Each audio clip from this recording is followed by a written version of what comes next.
दोपहर का वक्त था। मुझे भी बहुत आलस आ रहा था कि तभी अचानक मुझे डोर पर बहुत ही हल्की सी दस्तक सुनाई दी। जब मैंने दरवाजे के की होल से झांक कर देखा तो मेरी मौसी की बेटी दूध वाले को चुपके से चोर नज़रों से यहाँ वहाँ देखते हुए अपने कमरे में लेकर जा रही थी।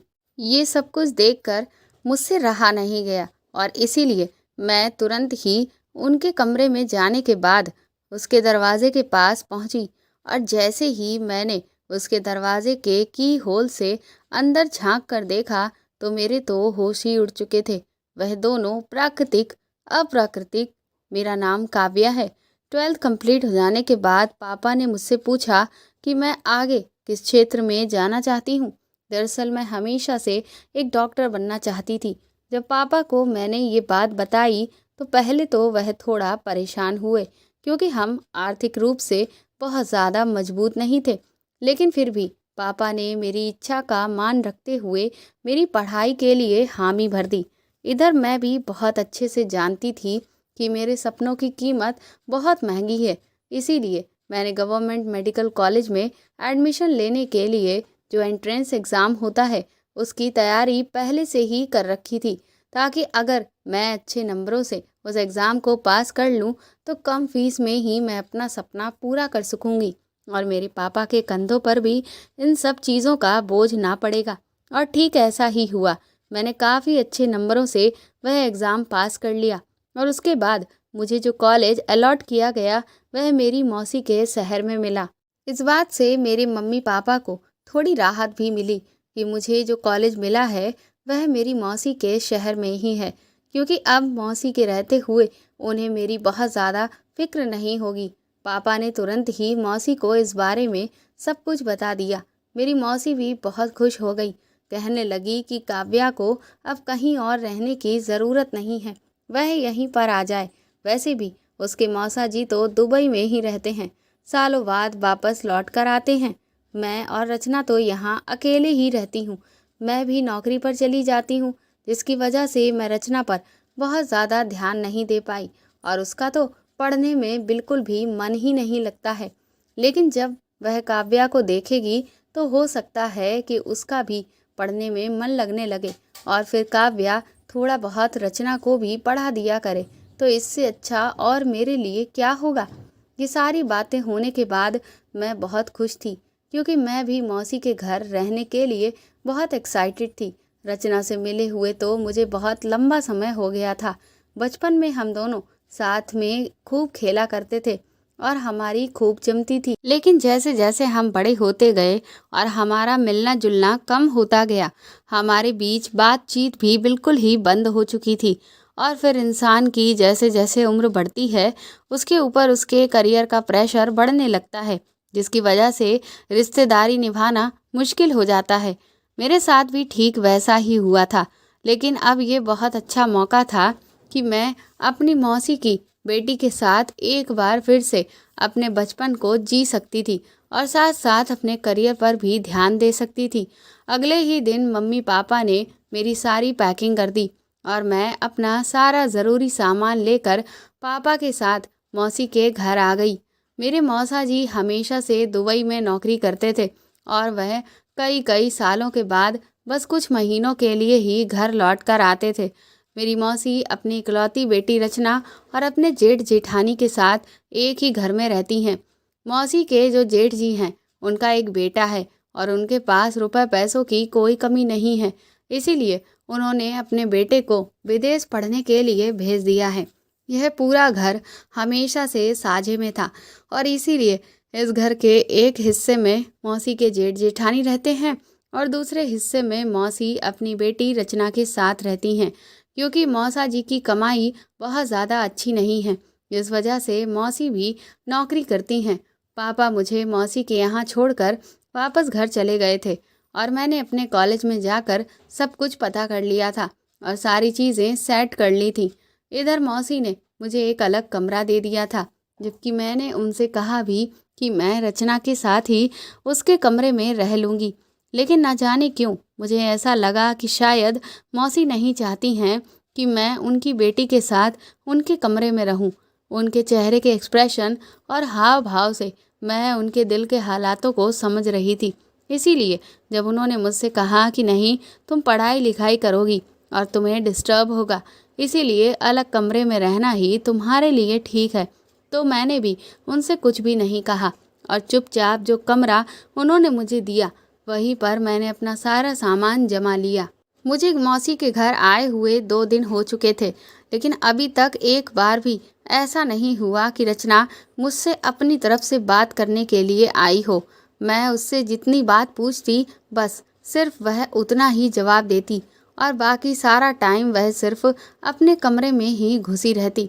सिर्फ तभी निकलती जब उसे स्कूल जाना होता।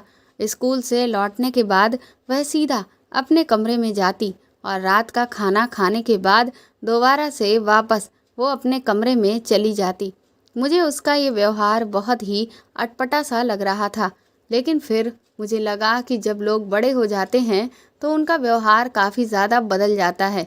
शायद रचना के साथ भी ऐसा ही है और वह अब मुझसे बहुत ज़्यादा मतलब नहीं रखना चाहती।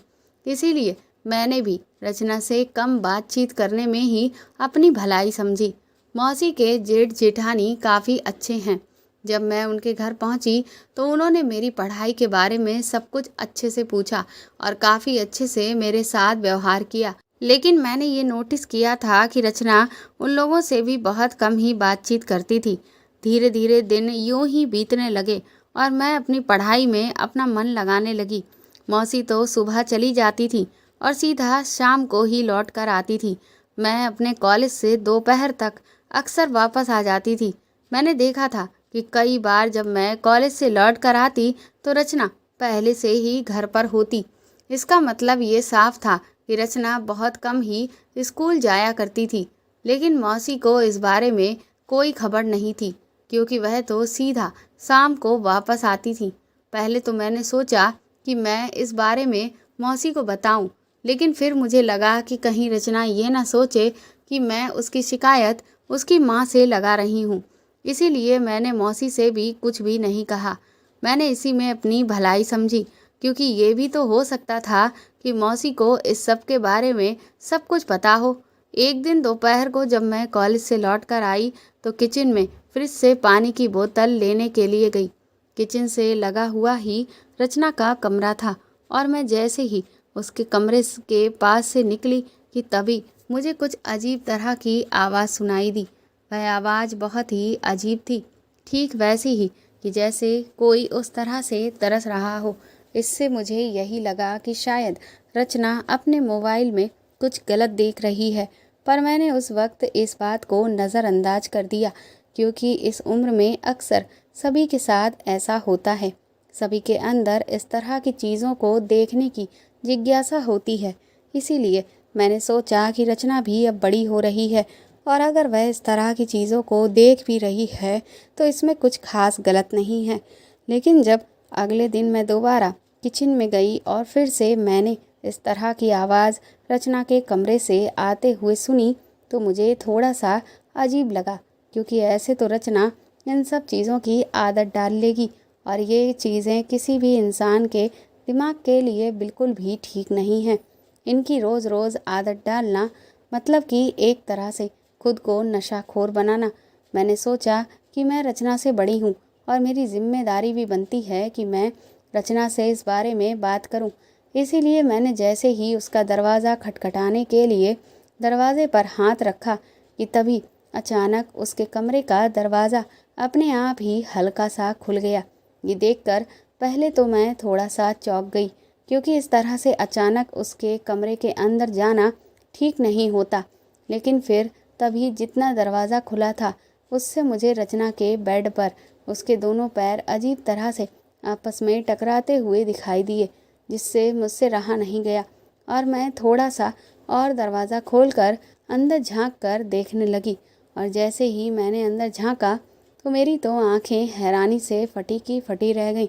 रचना अपने मोबाइल में तो कुछ भी नहीं देख रही थी, बल्कि वह तो खुद से ही बिस्तर पर लेटकर इस वक्त रचना को देखकर ऐसा लग रहा था कि जैसे वह ना जाने कितना इन सब चीज़ों के लिए तरस रही हो। वह अपने आप में ही सिमटती चली जा रही थी, बार बार खुद सिकुड़ रही थी और बार बार खुद को पूरे बिस्तर पर फैला रही थी। कभी चादर को पकड़कर खींचती तो कभी तकिए को।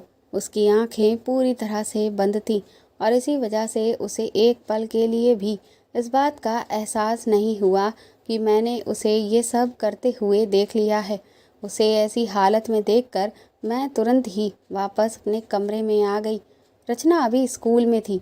वह सिर्फ 16 साल की थी और 12वीं कक्षा में पढ़ रही थी और अभी से इस तरह की चीज़ों में पढ़ना उसके लिए बिल्कुल भी ठीक नहीं था। बल्कि इस समय तो इंसान को अपना दिमाग ज़्यादा से ज़्यादा पढ़ाई में लगाना चाहिए। लेकिन रचना न जाने किस तरह की चीज़ों में पड़ गई थी। आज मैंने उसे जिस हालत में देखा, ऐसा लग रहा था कि जैसे वह बुरी तरह से तड़प रही हो, जैसे उसकी जान ही निकली जा रही हो।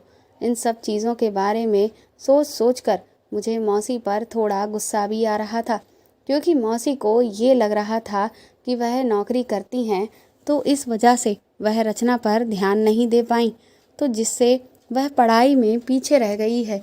लेकिन हकीकत तो ये थी कि वह ना सिर्फ पढ़ाई में पिछड़ गई है, बल्कि वह तो गलत तरह की भावनाओं से भी भर चुकी थी। पर अब मुझे समझ नहीं आ रहा था कि मैं इस बारे में रचना से आखिर कैसे बात करूं, क्योंकि वह खुद से तो मुझसे अब बात ही नहीं करती। और अगर उसे ये बात पता चल गई कि मैंने उसे इस तरह की हरकत करते हुए देख लिया है, तो फिर ना जाने क्या होगा। मुझे कुछ भी समझ में नहीं आ रहा था कि मैं किस तरह से रचना को समझाऊं। धीरे धीरे दिन यूं ही बीत रहे थे और अब जब मैंने रचना को इस तरह से देख लिया था, तो ना चाहते हुए भी मेरा ध्यान बार बार रचना के ऊपर ही जाता था।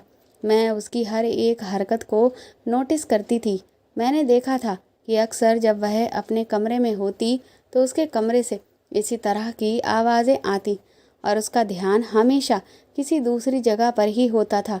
वह बहुत ज़्यादा खोई खोई सी रहती थी और बार बार अपने हाथ पैर अजीब तरह से वह मलती रहती थी, जैसे कि वह कुछ पाने के लिए तरस रही हो। अभी ये सब चल ही रहा था कि तभी मैंने एक दिन देखा कि रचना किचन में पानी पीने के लिए गई। वैसे तो मैं इस बात पर ध्यान नहीं देती, लेकिन पानी पीते पीते ही जब वह यहाँ वहाँ झांक कर देख रही थी, तो इस बात से मुझे थोड़ा शक हुआ। मैं उस वक्त अपने कमरे से बाहर आने वाली थी, लेकिन मैं तुरंत ही वापस अपने कमरे में आ गई और फिर मैंने जब की होल से देखा तो सामने रचना ने जो किया उससे मैं दंग रह गई। उसने तुरंत ही चुपके से एक बैगन निकाला और उस बैगन को अपने टॉप में छुपा लिया और फिर तुरंत ही भागकर वह वापस अपने कमरे में चली गई थी। मैं भी तुरंत ही उसके दरवाजे के पास गई और जब मैंने अंदर से उसकी आवाज़ सुनी तो उससे मैं अच्छी तरह से समझ गई कि वह बैगन को अपने कमरे में लेकर क्यों गई है।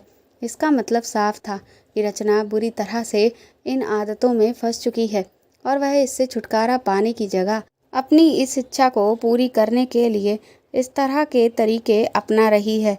ये सब देखकर मेरी परेशानी हद से ज़्यादा बढ़ती जा रही थी।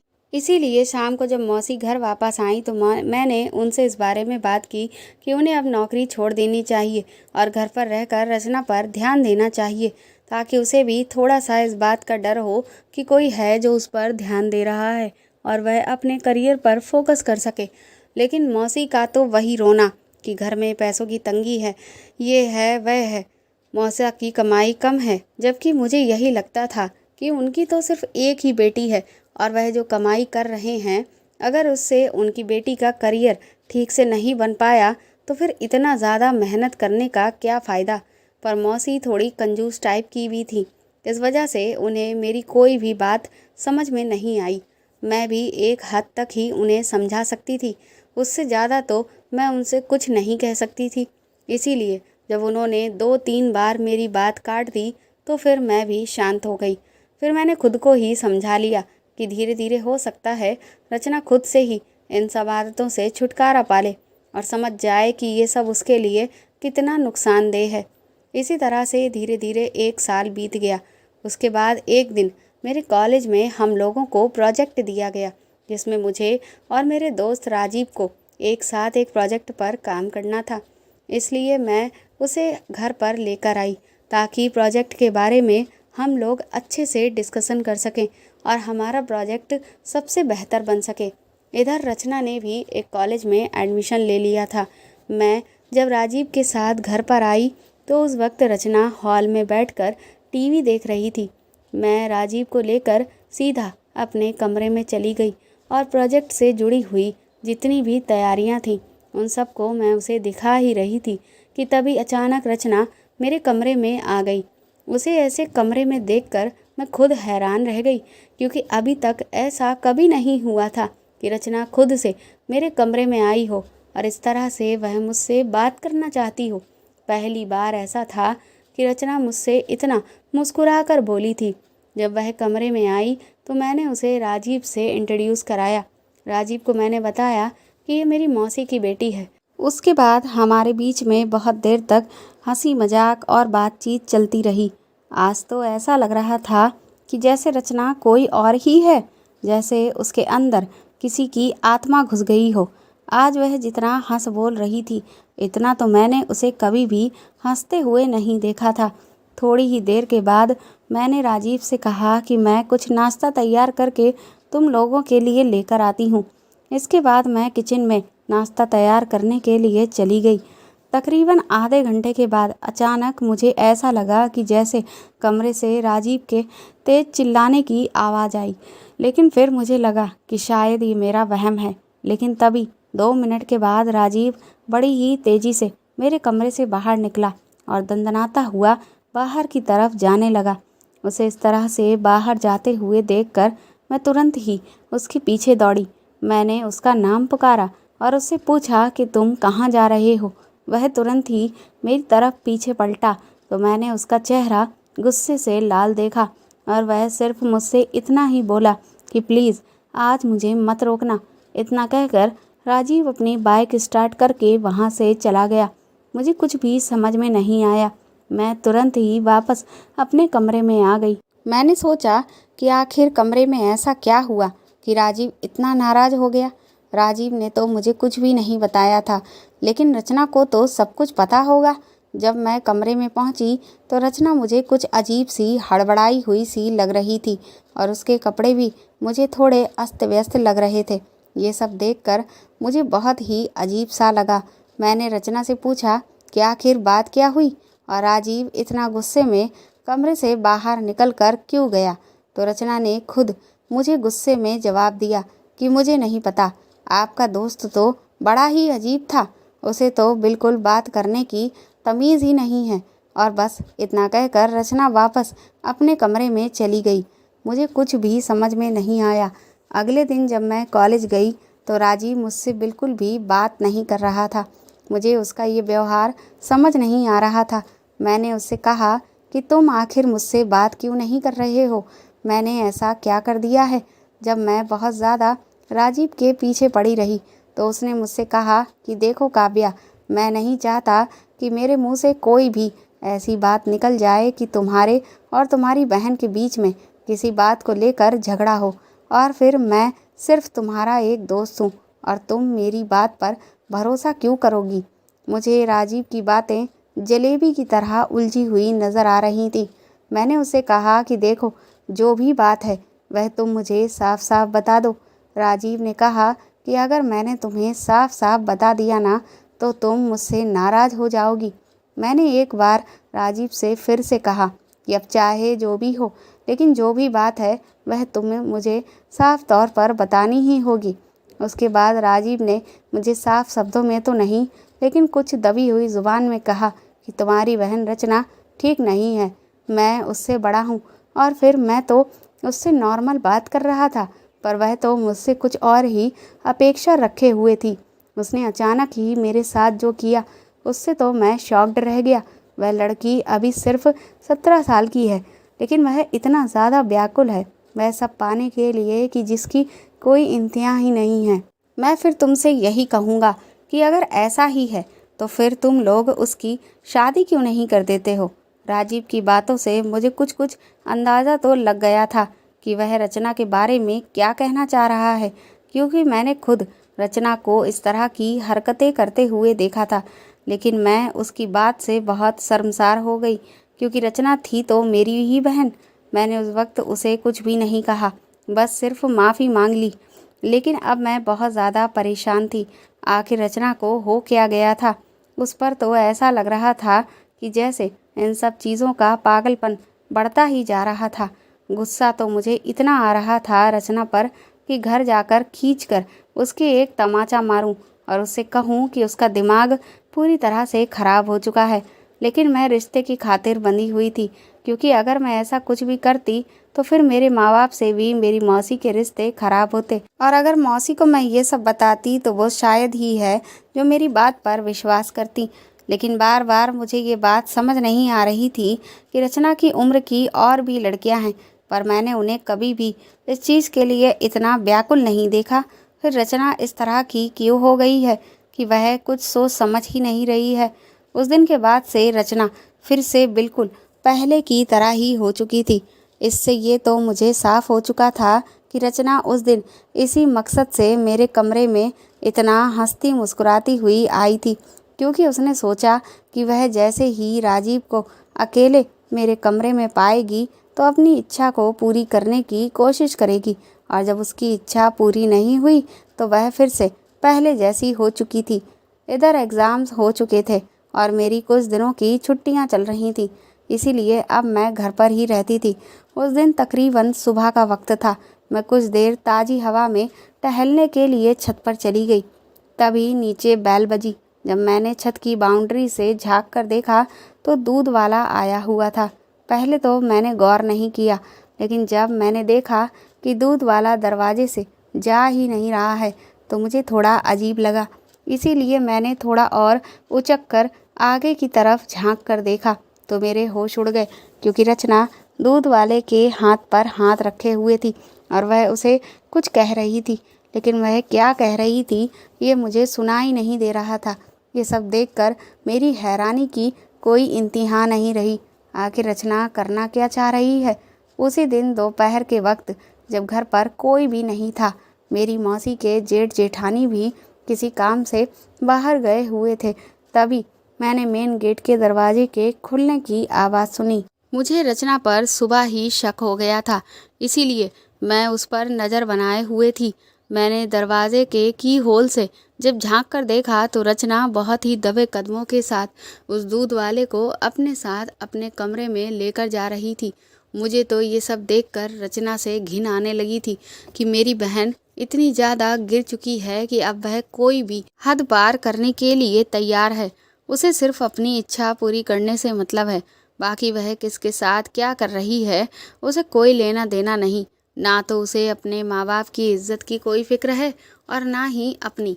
उनके कमरे में जाने के कुछ देर के बाद मैं भी रचना के कमरे के पास पहुंची और अंदर से उनकी जो आवाज़ आ रही थी उसे सुनकर साफ पता चल रहा था कि अंदर क्या हो रहा है। मैं इधर बुरी तरह से बेचैन थी, क्योंकि मैं चाहकर भी इस सब को रोक नहीं पा रही थी। मुझे खुद पर भी बहुत गुस्सा आ रहा था। तकरीबन 3 से 4 घंटे तक ये सब कुछ चलता रहा और उसके बाद वह दूध वाला दबे पांव वापस रचना के कमरे से चला गया। 2 दिन के बाद मेरी तबीयत कुछ ठीक नहीं थी, इसलिए मैं कॉलेज से जल्दी ही वापस आ गई। और जब मैं घर आई तो मैंने अचानक ही रचना के कमरे से उसकी एक ज़ोरदार आवाज़ सुनी, जिससे मैं तुरंत ही दौड़कर उसके कमरे के पास गई। उस वक्त मैंने रचना के मुंह से जो भी बातें सुनी उन सब ने मुझे हैरान कर दिया। रचना कह रही थी कि वह बिल्कुल भी संतुष्ट नहीं है, उसे वह खुशी नहीं मिल पा रही है, उसे अब और भी ज़्यादा देर तक चाहिए। लेकिन वह जो भी शख्स उसके साथ कमरे में था उससे वह ये सब कह रही थी कि तुम्हारे बस की अब ये सब बात नहीं रह गई है। वह किसी पागल की तरह चीख चिल्ला रही थी और बार बार कह रही थी कि मुझे और चाहिए, क्योंकि मुझसे ये बर्दाश्त नहीं हो रहा। मेरे अंदर की ये तपिश ठंडी नहीं हो रही है। रचना का ये व्यवहार देखकर मेरे तो हाथ पैर ही कांपने लगे थे। आखिर रचना को हो क्या गया था? वह इतनी पागल कैसे होती जा रही थी? अगले दिन रचना की तबीयत बहुत ज़्यादा खराब हो गई। उसे बहुत तेज़ बुखार था और 2-3 दिन तक उसका बुखार उतरने का नाम ही नहीं ले रहा था। मौसी ने मुझसे कहा कि मैं उसका चेकअप अपने ही पहचान के क्लिनिक में करवाऊं। दरअसल मैं डॉक्टरी की पढ़ाई कर रही थी, तो जिसकी वजह से मुझे कई क्लिनिक्स में इंटर्नशिप और ट्रेनिंग के लिए भेजा जाता था, जिससे मेरी वहाँ पर कई लोगों से पहचान हो गई थी। मौसी के कहने पर ना चाहते हुए भी मैंने रचना को ब्लड टेस्ट के लिए अपने साथ लेकर गई, ताकि पता चल सके कि उसे कहीं डेंगू या मलेरिया तो नहीं हुआ है। मैं जहाँ पर रचना का टेस्ट करवाने के लिए गई थी, वहाँ मेरी एक दोस्त काम करती थी। मैंने उससे कहा कि तुम इसकी हर तरह की जांच बहुत अच्छे से करना। इसीलिए जब अगले दिन मैं रचना की रिपोर्ट लेने गई, तो मेरी दोस्त ने मुझे एक बहुत ही शॉकिंग बात बताई। उसने कहा कि रचना के ब्लड में एक दवा की मात्रा बहुत ज़्यादा स्तर पर पाई गई है, और वह दवा कोई ऐसी वैसी दवा नहीं है, बल्कि उस दवा का इस्तेमाल किसी भी इंसान के अंदर उस तरह की इच्छाओं को हद से ज़्यादा बढ़ाने के लिए किया जाता है। उसकी इस बात ने मुझे दंग कर दिया था। इसका मतलब साफ था कि रचना को मैं जो भी हरकतें करते हुए देख रही थी, या उसके अंदर इस तरह की इच्छाएं बहुत ज़्यादा बढ़ती हुई देख रही थी, तो उसकी वजह ये दवा ही थी। लेकिन अब सवाल ये था कि रचना इस तरह की दवाएं क्यों ले रही है। ये पहेली और भी ज़्यादा उलझती चली जा रही थी। इसीलिए घर लौटकर मैंने मौसी और रचना को अपने ही पहचान की एक अस्पताल में दवा लेने के लिए भेज दिया, और उनके जाते ही मैंने रचना के कमरे की अच्छी तरह से तलाशी ली, क्योंकि अगर वह इस दवा का इस्तेमाल कर रही है तो वो दवा उसके कमरे में कहीं ना कहीं तो मिलेगी। पर मैंने कोना कोना छान मारा, लेकिन वह दवा मुझे कहीं भी नहीं मिली। अब मुझे समझ नहीं आ रहा था कि क्या रचना ये दवा ले रही है, या फिर उसे ये दवाई कोई दे रहा है। लेकिन अगर उसे ये दवा कोई दे रहा है, तो फिर वह कौन हो सकता है, और फिर उसे इस तरह की दवा कौन देगा? ये सवाल अब सबसे बड़ा था। कुछ दिनों तक तो मैं इस सब से बहुत ज़्यादा परेशान रही, क्योंकि मुझे अपने सवालों के जवाब कैसे मिलेंगे, इसका मुझे कोई भी रास्ता सूझ ही नहीं रहा था।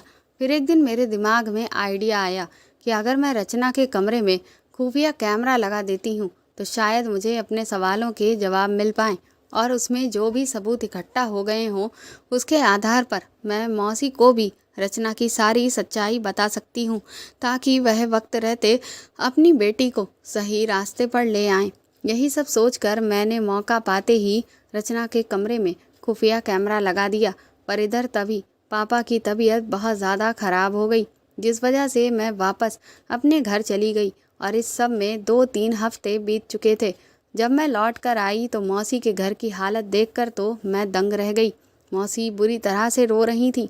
मैंने उनसे पूछा कि आखिर बात क्या हुई है, तो उन्होंने कहा कि दरअसल रचना कहीं चली गई है। ये सब सुनकर मैं भी परेशान हो गई कि आखिर रचना ऐसे अचानक कहाँ चली गई। 24 घंटे तक तो हम लोगों ने रचना की खुद से खोजबीन की, लेकिन जब उसका कहीं भी पता न चला तो हम लोगों ने पुलिस में रिपोर्ट दर्ज कराई। और इधर तकरीबन 1.5 महीने के बाद एक दिन पुलिस स्टेशन से फ़ोन आया कि पुलिस वालों को रचना मिल गई है। जब हम लोग दौड़े दौड़े पुलिस स्टेशन पहुंचे, तो पता चला कि रचना एक लड़के के साथ चली गई थी, और वह इस वक्त पेट से है। इस बात ने तो मौसी को तोड़ कर ही रख दिया था। वह बेचारी सदमे में चली गई थी। इस वक्त मुझे खुद पर भी आत्मग्लानि हो रही थी, क्योंकि अगर मैंने हिम्मत करके और बिना कुछ सोचे समझे मौसी को पहले ही रचना के बारे में सब कुछ बता दिया होता, तो शायद आज जो कुछ हो रहा है वह नहीं हुआ होता। इधर क्योंकि रचना बालिग नहीं थी, इस वजह से उस लड़के पर केस हो गया। और फिर जब हम सब अदालत में सुनवाई के लिए गए, तो वह लड़का चिल्ला चिल्ला कर साफ इस बात के लिए इनकार करने लगा कि रचना के पेट में जो बच्चा है उसका पिता वह नहीं है। इधर वकील भी रचना से पूछ रहे थे कि वह बिना दबाव के सब कुछ साफ साफ सबको बता दें, लेकिन रचना अपनी नज़र नीचे झुकाए चुपचाप खड़ी हुई थी, और वह लड़का बुरी तरह से रो रहा था। रचना के आगे भीख मांग रहा था कि वह उसकी ज़िंदगी खराब होने से बचा ले। वह उसे बार बार अपने सच्चे प्यार का वास्ता दे रहा था। वह उसे बार बार कह रहा था कि वह सच बोल दे, सबको बता दे कि वह इस बच्चे के लिए जिम्मेदार नहीं है। पर रचना थी कि जैसे अपनी ज़ुबान कहीं फेंक आई थी। लेकिन जब बार बार वकील और जज की तरफ से रचना पर दबाव बनाया गया तो आखिरकार रचना ने इस बात को स्वीकार किया, ये बच्चा उस लड़के का नहीं था। लेकिन फिर अब सबसे बड़ा सवाल ये था कि ये बच्चा किसका है। इस पर रचना ने पूरी तरह से इनकार कर दिया। हर कोई हैरान था।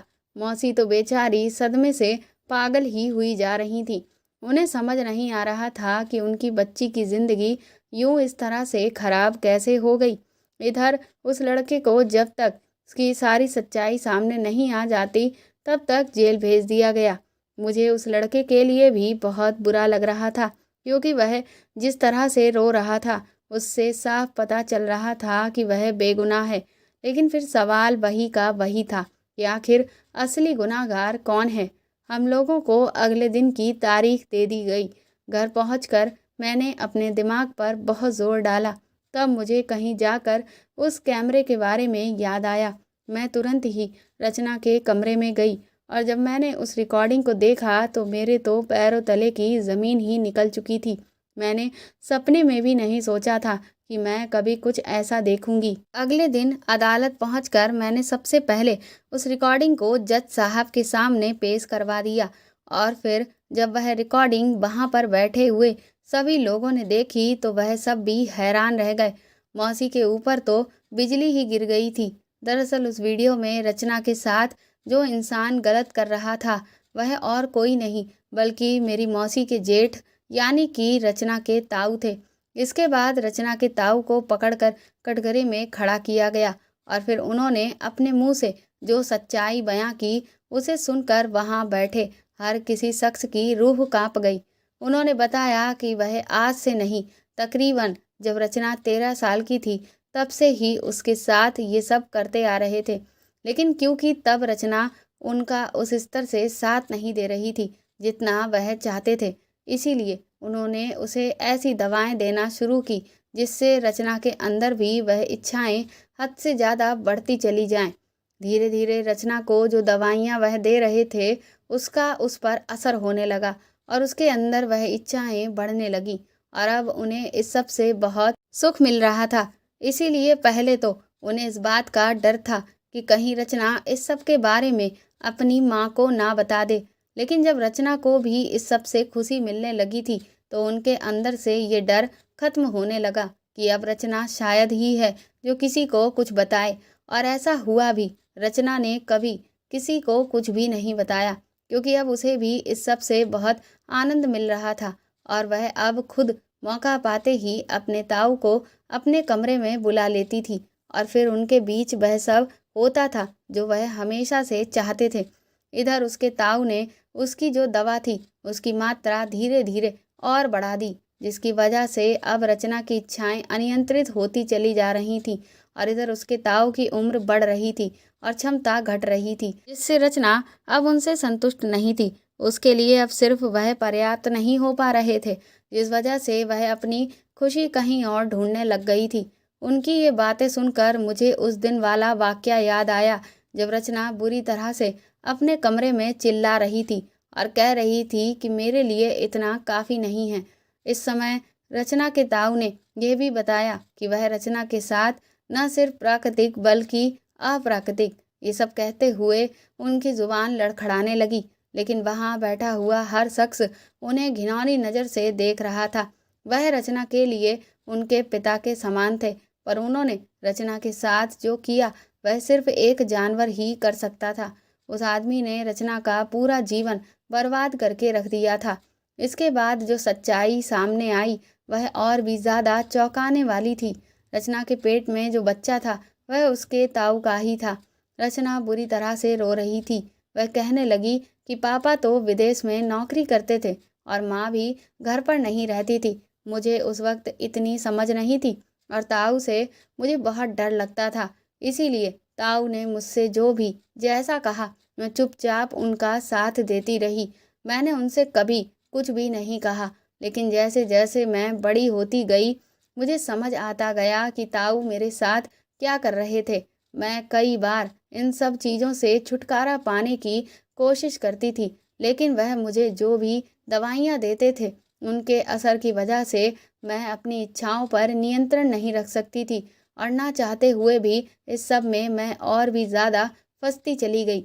और फिर मैं अपनी इच्छा को पूरी करने के लिए और भी रास्ते तलाशने लगी, क्योंकि ऐसा लग रहा था कि जैसे ये एक गड्ढा है जिसमें मैं जितना अंदर जा रही हूँ, मेरी तलाश खत्म ही नहीं हो रही थी। शुरुआत में मैंने एक दो बार माँ से दबी जुबान में इस बात को कहने की कोशिश भी की, लेकिन माँ ने तो कभी मेरी किसी बात पर ध्यान ही नहीं दिया। वह तो बस सिर्फ पैसा कमाने में लगी हुई थी। ये सब कहते हुए रचना फूट फूट कर रोने लगी। वह कहने लगी कि मेरा इसीलिए कभी पढ़ाई में मन भी नहीं लगता था, क्योंकि मेरे मन में तो बस वही सब विचार चलते रहते थे। आज मुझे रचना पर बहुत तरस आ रहा था। उस बेचारी ने जो झेला था उसकी कल्पना कोई भी नहीं कर सकता था। इस सब के बाद जज ने रचना के ताऊ को उनके किए की सज़ा सुना दी और उन्हें जेल भेज दिया गया और रचना को महिला आश्रम भेजा गया और उस लड़के को बाइज्जत बरी भी कर दिया गया, क्योंकि रचना ने साफ तौर पर कहा कि वह लड़का बेगुनाह था। रचना अपनी इच्छाओं में इस कदर बेकाबू थी कि वह सिर्फ उसे लड़के से अपना मतलब निकाल रही थी, जबकि हकीकत में वह लड़का तो उससे सच में प्यार करता था। जब हम घर लौट के आए तो मौसी का तो रो रो कर बुरा हाल था। तभी मौसी की जेठानी ने उनके पैरों में गिरकर माफ़ी मांगी। इस सब से हम हैरान थे।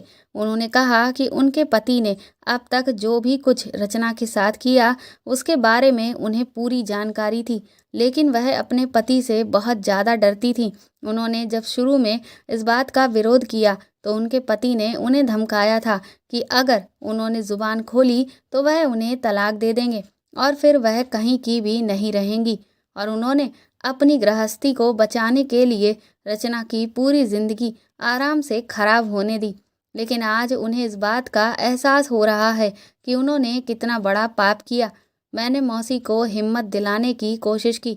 मैंने उनसे कहा कि रचना के गुनहगार हम सब ही हैं, क्योंकि हम सब ने कभी भी उस पर ध्यान ही नहीं दिया। मौसी ने कहा कि काव्या, तुम बिल्कुल ठीक कह रही हो। मैं जिंदगी भर सिर्फ कमाई करने में लगी रही, जबकि मेरी असली पूंजी तो मेरी बच्ची थी और मैंने उस पर कभी कोई ध्यान ना देकर अपने जीवन की सबसे बड़ी गलती की है।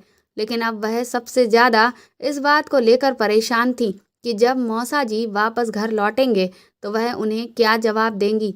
अभी हम इस सदमे से गुजर ही रहे थे कि कुछ दिनों के बाद ही हमें पता चला कि रचना की अचानक तबीयत खराब हो गई, जिसकी वजह से उसका बच्चा बच नहीं सका।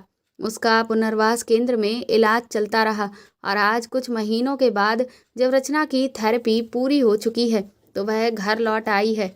मौसी ने उस घर में अपना हिस्सा बेचकर दूसरी जगह पर घर ले लिया है और आज वह अपनी बेटी को अपना पूरा समय दे रही हैं ताकि वह उसे उस सदमे से बाहर निकाल सकें जिसकी जिम्मेदार मौसी खुद को सबसे ज़्यादा समझती हैं। दोस्तों, आज का समाज बहुत खराब हो चुका है। आज बाहर तो छोड़िए, कई लोग घर में भी सुरक्षित नहीं हैं। बच्चे छोटे हैं तो अपने बच्चों पर आप ध्यान दें, चाहे फिर वो लड़का हो या फिर वो लड़की हो, कि उनसे कौन मिल रहा है, वो कहाँ जा रहे हैं, क्या देख रहे हैं, कोई उन्हें कैसे छू रहा है। इन सभी बातों के बारे में अपने बच्चों से बात करें कि उनकी ज़िंदगी में क्या चल रहा है। उनसे पूछें और सतर्क रहें और सावधान रहें, क्योंकि कई बार ऐसा होता है कि बच्चे छोटे होते हैं और उन्हें डराना धमकाना सभी के लिए बहुत आसान होता है। लेकिन अगर आप उनसे प्यार से पूछेंगे और उनके विश्वास को जीतेंगे तो अगर कभी भी उनके साथ कोई इस तरह की घटना हुई होगी तो वो आपको सब कुछ साफ साफ बता देंगे। इसीलिए अपने बच्चों की भलाई और उनकी सुरक्षा के लिए उन पर ध्यान दीजिए। इस तरह की चीज़ें ज़्यादातर उन बच्चों के साथ होने लगती हैं जिनके पेरेंट्स दोनों ही लोग कामकाजी होते हैं। तो ऐसे लोगों को तो अपने बच्चों पर और भी ज़्यादा ध्यान देना चाहिए और कभी भी किसी भी व्यक्ति के भरोसे अपने बच्चों को नहीं छोड़ना चाहिए। तो दोस्तों, आपको मेरे द्वारा लिखी हुई ये कहानी कैसी लगी, प्लीज़ कमेंट करके ज़रूर बताएं और इस कहानी को ज़्यादा से ज़्यादा शेयर और लाइक करके मेरे चैनल को सपोर्ट करें। साथ ही अगर आप चाहें तो मुझे सुपर थैंक्स भी खरीद कर दे सकते हैं। सुपर थैंक्स का ऑप्शन आपको इस वीडियो के नीचे दिए हुए सभी ऑप्शंस में दिख जाएगा, जो कि हार्ट शेप में बने हुए डॉलर के साइन के तौर पर है। और अगर आप मेरे चैनल पर नए हैं तो सब्सक्राइब करके बेल आइकन को ज़रूर दबा दीजिएगा, ताकि आगे भी मैं आपको ऐसी ही अच्छी कहानियाँ सुनाती रहूँ। Thank you.